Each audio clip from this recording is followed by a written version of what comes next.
Bonsoir à tous, bienvenue à ce journal. Nous sommes le 1er décembre 2015, à la une de l'actualité ce soir. Abdelmalek Sellal affirme à partir de Paris que l'Algérie est déterminée à lutter contre le réchauffement climatique et mise sur la transition énergétique pour freiner ce phénomène. Crise libyenne, la situation dans ce pays et dans la région est à l'ordre du jour de la 7e réunion ministérielle ordinaire des pays voisins de la Libye dont les travaux se sont ouverts aujourd'hui à Alger. Et puis un chiffre à retenir ce soir, 150 milliards de dinars, c'est le montant des infractions de change liées à la libéralisation par l'Algérie du commerce extérieur. International, au premier jour du plus grand sommet sur le climat jamais réuni par l'ONU, les chefs d'État du monde entier appellent à une action urgente contre le réchauffement climatique. Le Premier ministre Abdelmalek Sellal affirme lors de la conférence de Paris sur le climat que l'Algérie est déterminée à lutter contre le réchauffement climatique et mise sur la transition énergétique pour réussir son plan national pour freiner ce phénomène. Compte rendu de Abdelhak Bouatoura.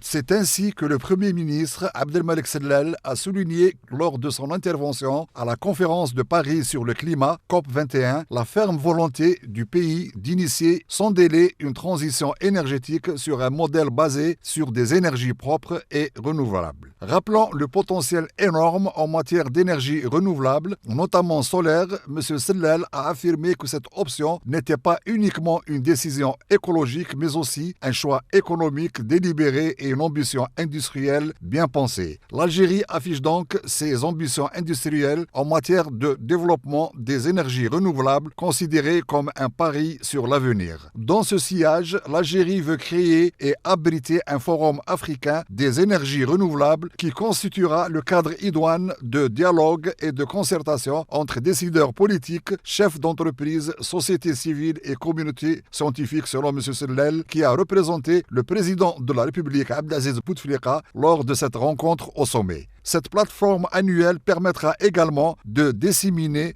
les bonnes pratiques et de présenter les dernières innovations techniques dans le domaine. Toujours à Paris et en marge des travaux de la conférence sur le climat, le ministre des Ressources en eau et de l'Environnement Abdelwahab Nouri a participé au lancement de l'Alliance solaire internationale, une initiative indienne visant à promouvoir l'énergie solaire à l'échelle mondiale. Les détails avec Yamina Bahir. Lancée par le président français François Hollande et le premier ministre indien Narendra Modi, cette initiative représente une plateforme d'échange qui permet de fonder une nouvelle économie, a indiqué M. Modi. L'objectif est de faciliter l'accès à l'énergie solaire, de partager les connaissances et les meilleures pratiques, de coopérer sur les questions relatives à la formation, à la réglementation, aux normes, aux moyens d'encouragement des investissements dans ce domaine, ainsi que les modes de leur financement. Cette initiative favorisera également les alliances entre pays du Nord et ceux du Sud, entre le gouvernement et le secteur privé, entre les laboratoires et les instituts, selon les explications de M. Modi. M. Nouri est depuis dimanche à Paris pour accompagner le Premier ministre Abdelmalek Sellal, qui représente le président de la République Abdelaziz Bouteflika à la COP21. L'ouverture officielle de cette conférence onusienne a été marquée par la participation de 150 chefs d'État et de gouvernement. Au cours de cet événement mondial, qui se déroule jusqu'au 11 décembre, les 195 États parties de la Convention cadre des Nations Unies sur les changements climatiques procéderont à des négociations intenses en vue d'adopter un accord universel juridiquement contraignant sur le climat pour maintenir le réchauffement climatique en dessus de 2 degrés. Toujours dans le même sujet, l'Algérie a souligné lors de cette COP21 son engagement à lutter contre les changements climatiques, un engagement ambitieux mais réaliste. Neriman Rizgan nous en parle.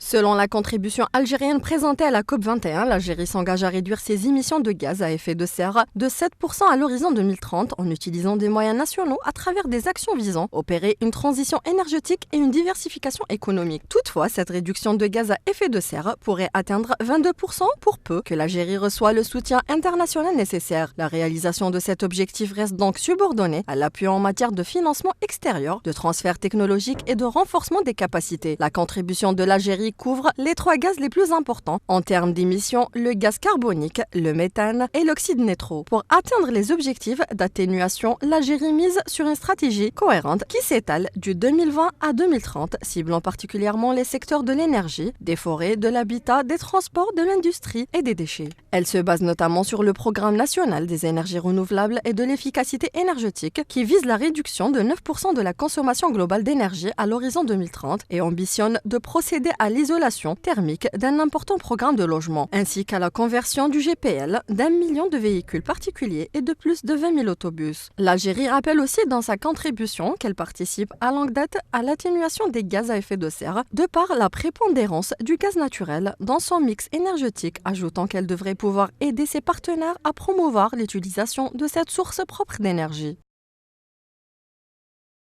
Crise libyenne, la situation dans ce pays et dans la région est à l'ordre du jour de la 7e réunion ministérielle ordinaire des pays voisins de la Libye, dont les travaux se sont ouverts aujourd'hui à Alger. Abdelhak Bouatoura nous fait le point.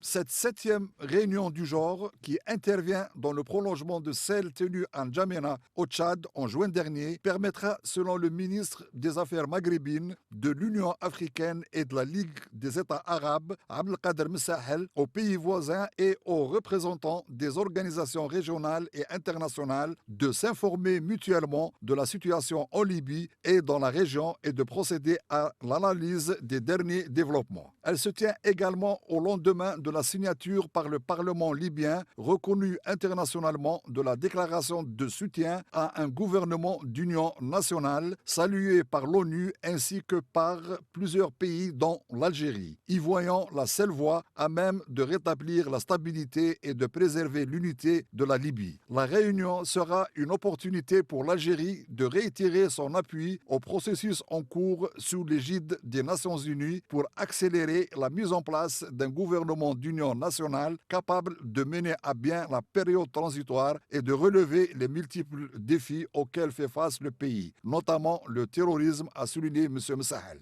Lors d'un entretien lundi dernier avec M. Faiz El-Sarraj, candidat au poste de chef du gouvernement d'union nationale de la Libye, M. Messahel avait réaffirmé le soutien de l'Algérie aux efforts visant à trouver une solution politique à la crise libyenne et au nouveau représentant Martin Kobler, chef de la mission de l'ONU d'appui en Libye. M. Messahel a réitéré par la même occasion son appel à toutes les parties et acteurs en Libye à répondre positivement et en toute responsabilité aux propositions soumises, rappelant que la situation interne et régionale exige une action urgente.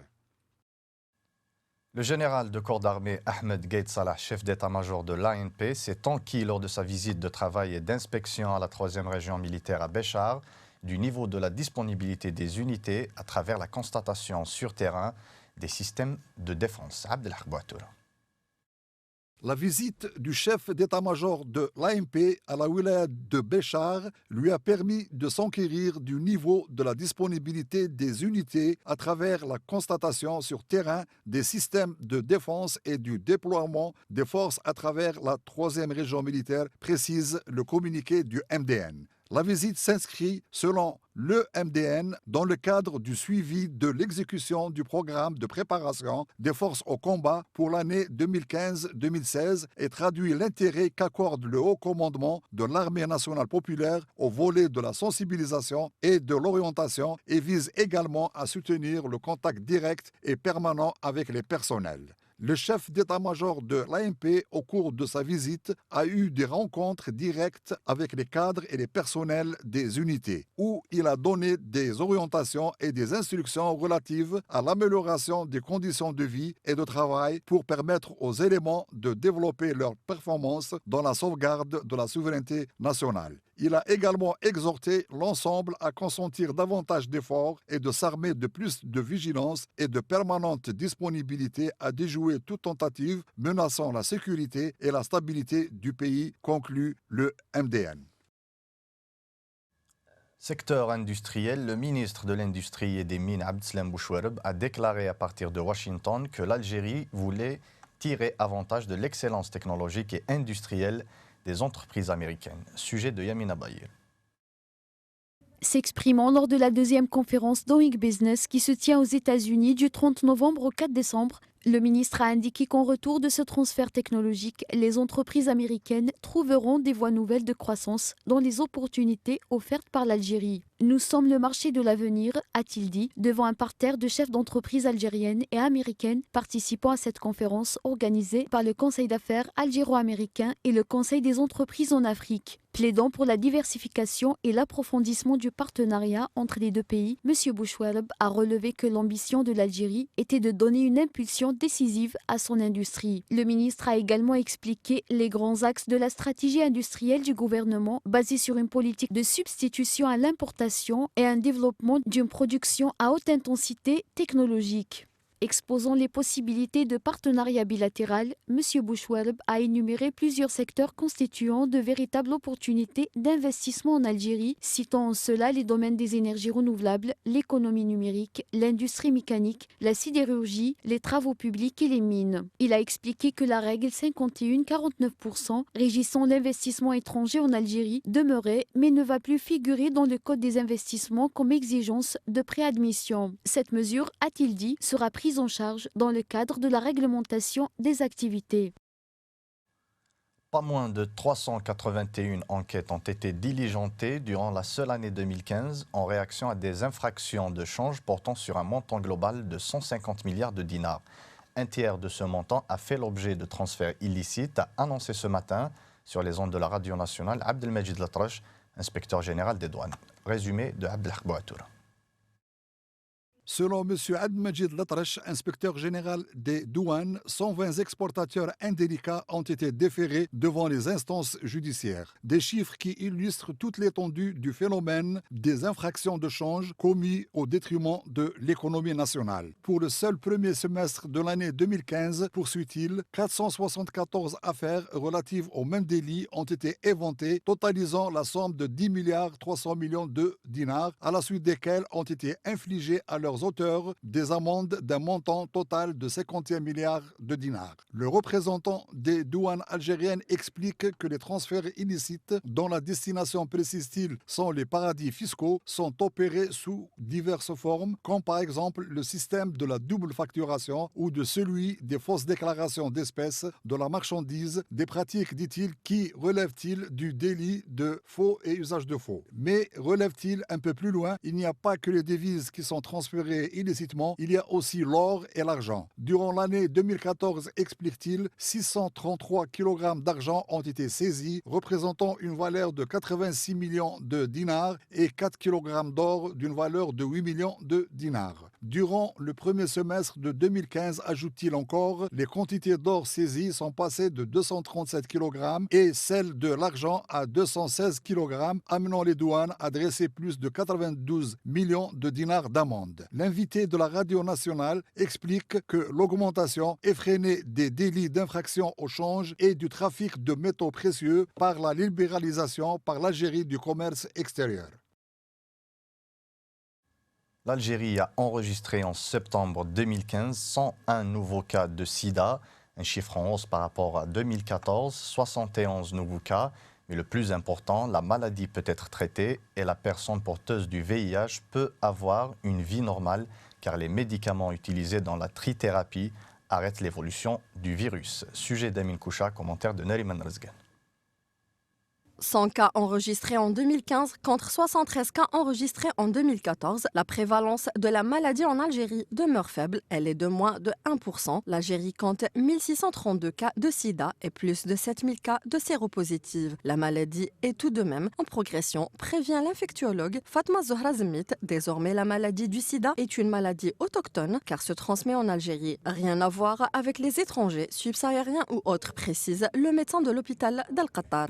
Le dépistage tardif implique la contamination des enfants. Il est impératif pour la femme enceinte de se faire consulter dès les 2 premiers mois et ce, pour éviter au bébé de porter le virus. La sensibilisation se fait durant toute l'année et le citoyen est appelé à s'impliquer, a-t-elle fait savoir. De son côté, M. Boufnissa Ahsan, président de l'association Solidarité IT, précise que ces statistiques ne reflètent pas la réalité du terrain, sachant que le dépistage n'est pas assez développé en Algérie et que le nombre de cas d'Algériens dépistés à l'étranger n'est pas connu. Pour M. Boufnissa, la prise en charge des malades est en nette amélioration, notamment par la récente ouverture de nouveaux centres de prise en charge. Actuellement, on compte 19 centres de prise en charge et 70 centres de dépistage de cette maladie à l'échelle nationale. Il a souligné que le mouvement associatif est très impliqué dans cette opération. Dans l'actualité internationale, les chefs d'État du monde entier ont appelé à une action urgente contre le réchauffement climatique, mais les lignes de fracture nord-sud sont vite réapparues à Paris au premier jour du plus grand sommet sur le climat jamais réuni par l'ONU. Yamina Baye. À l'ouverture de la Grand-Messe pour la planète, les 150 dirigeants dont l'Américain Barack Obama, le Chinois Xi Jinping, le Japonais Shinzo Abe et le Français François Hollande ont observé une minute de silence après les attentats récemment perpétrés dans plusieurs pays, dont la France. La lutte contre le terrorisme et contre le changement climatique sont deux grands défis mondiaux que nous devons relever, a souligné M. Hollande à la tribune du sommet organisé au Bourget. La COP21 est un immense espoir que nous n'avons pas le droit de décevoir, a-t-il ajouté. Un accord sur le climat, dont le réchauffement place le monde au bord du suicide, doit intervenir maintenant ou jamais, a exhorté le pape François dans l'avion qui le ramenait à Rome après un déplacement en Afrique. La conférence est censée apporter pour le 11 décembre du premier accord mondial visant à réduire les émissions de gaz à effet de serre pour limiter le réchauffement à plus de 2 degrés par rapport à l'ère pré-industrielle.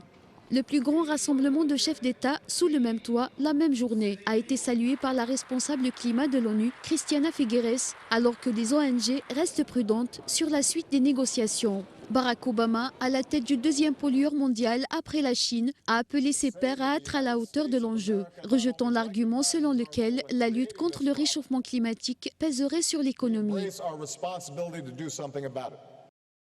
Poutine accuse la Turquie de protéger le trafic de pétrole de Daesh. Afghanistan, des milices locales pour remplacer l'armée contre les talibans. En Chine, le yen reconnu comme monnaie de réserve par le FMI. Et enfin au Gabon, des satellites pour sauver la forêt équatoriale. C'est le monde aujourd'hui en bref avec Yamina Baye. Vladimir Poutine a accusé ce lundi la Turquie de couvrir le trafic de pétrole auquel se livre l'organisation terroriste Daesh en Syrie, ce qu'a fermement démenti le président turc Tayyip Erdogan sur fond d'escalade des tensions après la destruction d'un avion russe. Nous avons toutes les raisons de penser que la décision d'abattre notre avion a été dictée par la volonté de protéger ces chemins d'acheminement de pétrole vers le territoire turc, justement vers ces ports depuis lesquels il est chargé sur des navires-citernes, a lancé M. Poutine lors d'une conférence de presse en marge de la COP21. Le président russe a affirmé que le pétrole produit par Daesh, qui représente l'une des principales sources de financement du groupe terroriste, était acheminé massivement de manière industrielle vers la Turquie. Dans la province de Faryab, dans le nord de l'Afghanistan, les milices locales se substituent à l'armée afghane pour tenir les talibans loin des villages. À dos de cheval et à moto, les combattants du commandant Naïm inspectent une voie utilisée par les talibans dans le nord de l'Afghanistan. De plus en plus de milices comme la sienne sont soutenues par le gouvernement contre les insurgés. Faisant feu de tout bois face à la résurgence des talibans, le gouvernement s'appuie sur des milliers de groupuscules, une solution sécuritaire à court terme pour appuyer des troupes gouvernementales affectées par des pertes records. Le yen chinois a fait son entrée ce lundi dans le club très fermé des principales monnaies de réserve internationale à laquelle l'a intégré le Fonds monétaire international FMI. Une annonce symbolique alors que l'activité manufacturière chinoise s'est à nouveau contractée nettement en novembre, enregistrant son plus fort repli depuis 3 ans. L'indice officiel des directeurs d'achat PMI, calculé par le Bureau national des statistiques BNS, s'est établi pour novembre à 49,6 contre 49,8 les 2 mois précédents et à son plus bas niveau depuis août 2012. Les pays du Sud veulent eux aussi peser dans le débat sur le réchauffement climatique. Le Gabon, petit pays d'Afrique centrale, niché au cœur du deuxième poumon vert de la planète, s'est équipé de technologies ultramodernes pour surveiller ses forêts. Sur un rayon de 2800 km couvrant 23 pays, du Sahara à l'Afrique australe, des images captées par cette antenne de réception satellite vont permettre d'établir des relevés extrêmement précis au sol africain. Objectif, mieux protéger un environnement menacé par les grandes sécheresses, les pollutions marines ou encore l'exploitation forestière. La célèbre écrivaine et sociologue marocaine Fatima Mernissi est décédée hier lundi à l'âge de 75 ans. Connu pour son combat en faveur de l'émancipation de la femme et l'égalité des genres, son nom a figuré sur une liste des femmes militantes les plus influentes dans le monde, publiée par le journal britannique The Guardian. Yamina Baye. Très grosse perte nationale, la grande Fatima Mernissi, sociologue, écrivaine, chercheur, est décédée, regrette le militant marocain Fouad Abdelmoumni. Née en 1940 à Fès, dans une famille bourgeoise conservatrice proche du mouvement national contre l'occupation française, Fatima Mernissi compte parmi les rares femmes qui ont eu accès à l'enseignement. Elle a suivi ses études à Rabat, en France, puis aux États-Unis. De retour au Maroc, Fatima Mernissi rejoint le corps de l'enseignement universitaire et devient également membre de l'Université des Nations Unies. Sociologue et écrivaine de renom, elle lance une initiative dans le cadre de son combat pour l'égalité et l'émancipation de la femme sous le nom Les Caravanes Civiques et le collectif Femmes, Famille, Enfants. La défunte, qui s'est intéressée au statut de la femme dans l'islam, a écrit en langue française plusieurs livres qui ont été traduits dans plusieurs langues, notamment l'arabe et l'anglais, dans le haram politique, Le monde n'est pas un harem, Sexe, idéologie et islam, et Charazade n'est pas marocaine.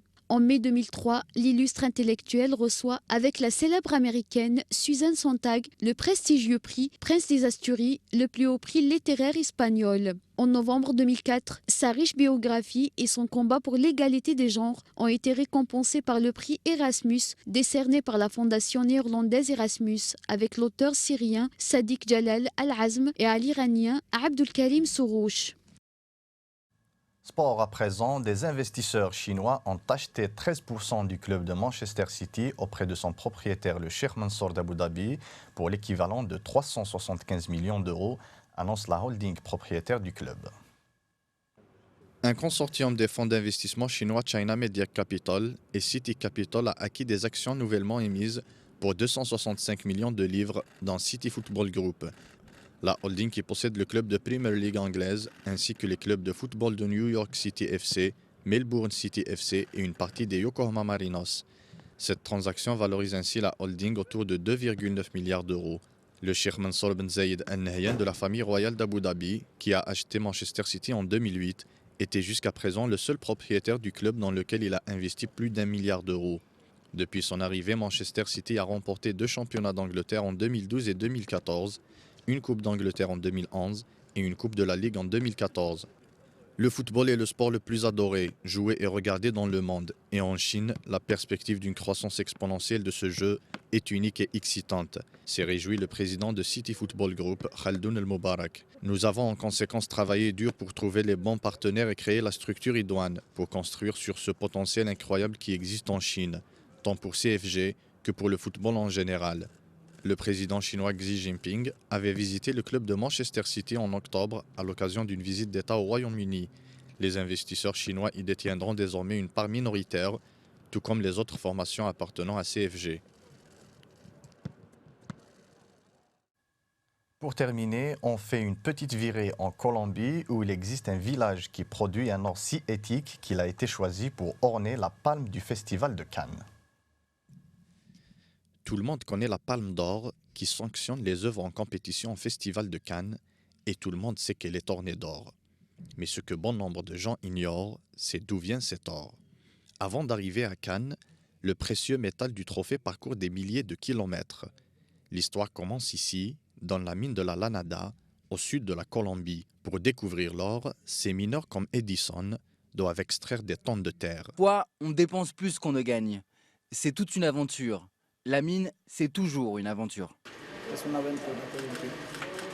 L'or de cette mine est spécial. Il est certifié éthique par l'Organisation internationale Fairmined. Ce label garantit des pratiques qui respectent l'environnement et des conditions de travail correctes pour les mineurs, qui sont tous propriétaires de la mine. Voilà ce qui a fait la différence et fait que cet or a été choisi pour orner la palme du Festival de Cannes. C'est la fin de ce journal. Merci de l'avoir suivi. Bonne soirée.